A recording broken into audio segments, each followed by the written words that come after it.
ಶಿವ ಮಸ್ತು ನಮೋ ರಾಮ ಕಂದಸೇನಾ ಸಮಾಗಮ වඩික තන්ත්‍ර මණී කන්ත ඔඩ්ඩි මංගල නමෝ නම.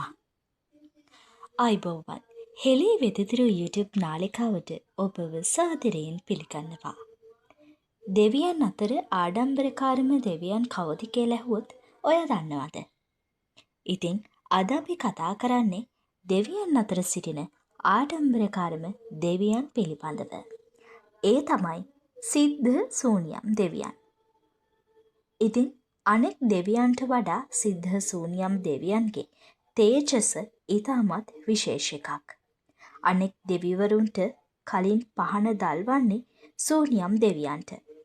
ඒ මොකද කියනවා නම් ශූන්‍යම් දෙවියෝ කාටවත් දෙවෙනි වෙන්න කැමති කෙනෙක් නෙවෙයි.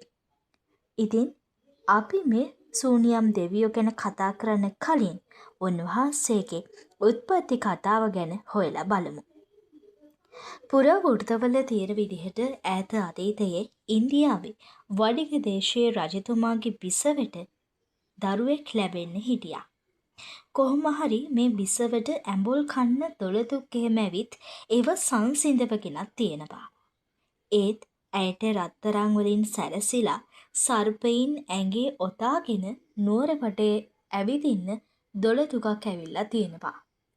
ඒ වුණාට රජතුමා නම් මේ දෙයට කැමති වුණේ නැහැ. මෙන්න මේ හේතුව හින්දා රජතුමා බිසව මරන්න අණ කරලා තියෙනවා. ඒ වුණාට බිසව ඉල්ලීම් කරලා තියෙනවා දරුවා ලැබෙන්න කලින් මරන්න එපාය කියලා. ඔන්න ඔය විදිහට තමයි ශූන්‍යම් දෙවියන් ඉපදිලා තියෙන්නේ. අවුරුදු 10ක් වෙනකොට මේ වඩිග කුමාරයා කැලේ ඇවිදින්න ගිහින් තියෙනවා.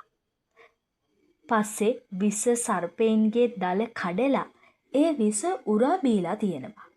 ඔහොම විස උරා බොනකොට මේ වඩිග කුමාරයාට යක්ෂ අවතාරයක් ආවේශ වුණා.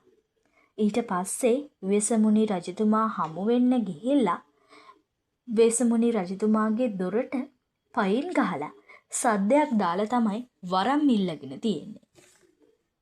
මේ ශූන්‍යම් දෙවියන් තමන්ගේ සේනාව වැඩි කරගන්න මහා කළ නාගරාජයාගේ දල හතරේ දූවරු 4 දෙනාව සේනාවට එකතු කර ගන්නවා. ඒ තමයි තකරි, මකරි, යාමි, යමදූතී කියන අය. තවත් යක්ෂණියෝ 8 දෙනෙක් එකතු කර ගන්නවා. ඒ තමයි අයිලක්කණ්ඩි, මයිලක්කණ්ඩි, වාචලකණ්ඩි, තොටක්කණ්ඩි, අසේනි, විසේනි, කාලරති සහ තස්මා දේවී කියන අය.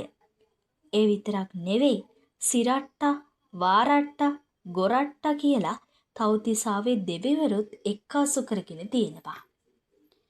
ගම් නියම් ගම්වල ජනතාව මරද්දි මේ දේවල් ඉවසගෙන ඉන්න බැරි වුණු ගම්වැසියන් තෙලිකු දේශයෙන් යකදුරෙක් ගෙන්නලා තියෙනවා. පස්සේ මේ යකදුරා මන්තර කියනකොට පුස්කොළ පොතට ශූන්‍යම් යක්ෂයා ඇදිලා ඇවිත් තියෙනවා. පස්සේ රත්රන් නූලකින් මොහොව බැඳලා මුහුදේ පා කරලා හැරියා. ඔන්න ඔය විදිහට තමයි ශූන්‍යම් යක්ෂයා ලංකාවට එන්නේ. පස්සේ දකුණු වෙරළට මේ පුස්කොළ පොත ගහගෙන එනවා. පස්සේ දකුණු පළාතේ පුද්ගලයෙකුට මේ පුස්කොළ පොත හමු වුණා.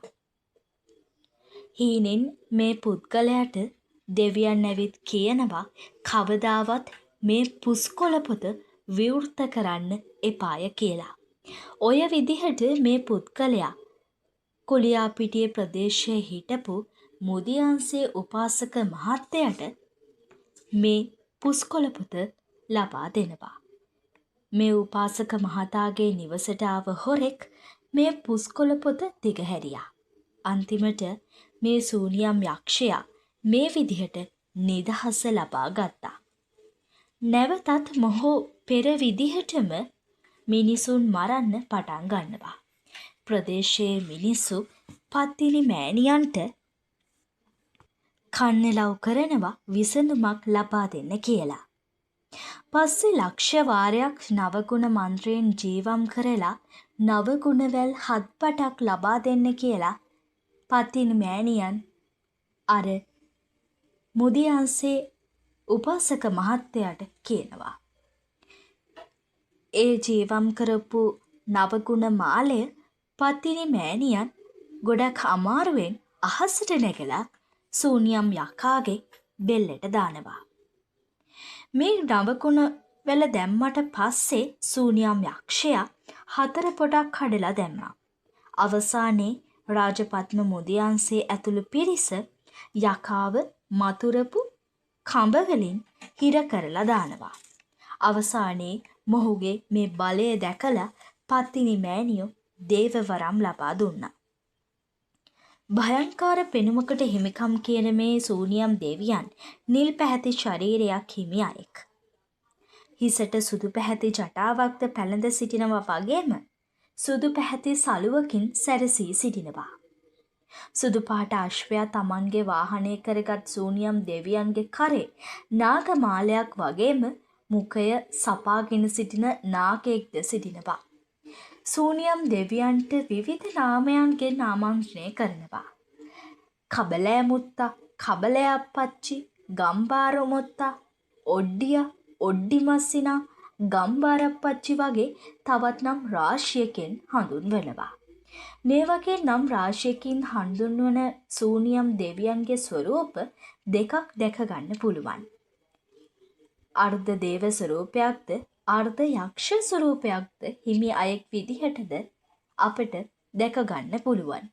මේ සූනියම් දෙවියන් මතු බුදු බව පතන දෙවි කෙනෙක්. ඉතින් අදට මං ගෙහින් එන්නම්. මේ වගේ වීඩියෝ බලන්න අපේ හෙලේ වෙදදුරු YouTube නාලිකාව සබ්ස්ක්‍රයිබ් කරලා තියාගන්න.